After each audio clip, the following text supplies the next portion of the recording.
Hi friends, hour you. ఈరోజు ఉలవచారు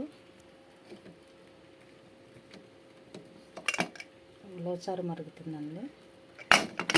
and ulavacharu తాలింపుకి oil అంటే ఒక గరిటె వేసుకోవాలి, అంతా కదండి. ఇది వేరుశనగ నూనె మూల బ్రౌన్ కలర్లో ఉంది.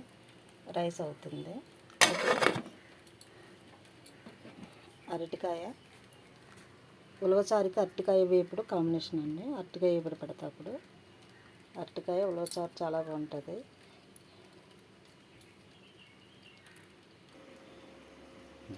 అండ్ ఇప్పుడు మునగాకు, మనము ఉలవచారులో మునగాకు తుంపుకుని వేసుకుంటే చాలా టేస్టీగా ఉంటుంది.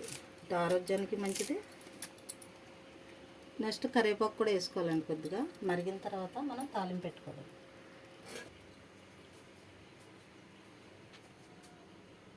అరటికాయ చెక్కుకోవాలని చెక్కుని పక్కన పెట్టుకోవాలి. పక్కన పెట్టుకున్న తర్వాత కట్ చేసుకోవాలండి.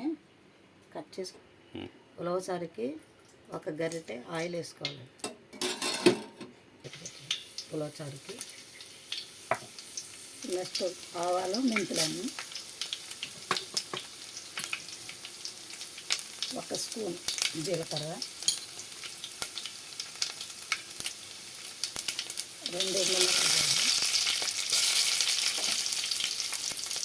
మళ్ళీ దీంట్లోనే కరివేపాకు వేసుకోవాలని కొద్దిగా.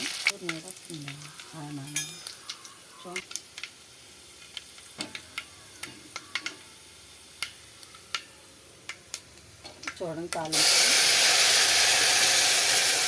వేసుకోవాలండి. చిన్న చిన్నగా తరుక్కోవాలి. అంటే అరటికాయ వేపుడు కండి. ఇది అరటికాయ వేపుడు మళ్ళీ చిన్న చిన్న ముక్కలు కట్ చేసుకోవాలి.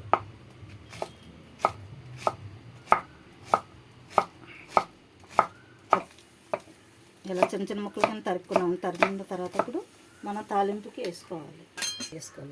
మన్నగట్ట అంటే ఎక్కువ పడుతుంది. ఇది వేపుడు కదండి, ఎక్కువగా పడుతుంది.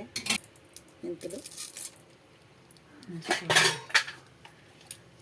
శనగపప్పు, ఆవాలు, స్పూను జీలకర్ర, ఒక ఎండుమిరపకాయ, కరివేపాకు మనం తాలింపులో వేసుకోవాలండి.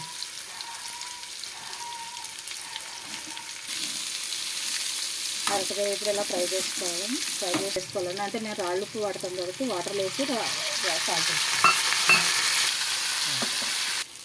1/2 స్పూను పసుపు వేసుకోవాలండి. కారం అంతే. నేను ఎక్కువేమీ అవసరం. మనం రైస్ పెట్టుకోవాలండి. ఇంకా రైస్ రెడీ. మనకి ఎంత తింటాం అంత. అంటే దేవుడు కూడా ఫస్ట్ నైవేద్యం పెడతాను ఫస్ట్ రోజు. వేపుడు రెడీ అయిపోయిందండి. రెడీ అయిపోయిన తర్వాత ఇక్కడ ఒక స్పూన్ వేసుకుని ఉల్లిపాయలతో కూడా వేసుకుంటే ఉలవచారు చాలా బాగుంటుందండి. ఉలవచారు వేసుకుని మనం గిన్నెలో కూడా వేసుకోవచ్చండి.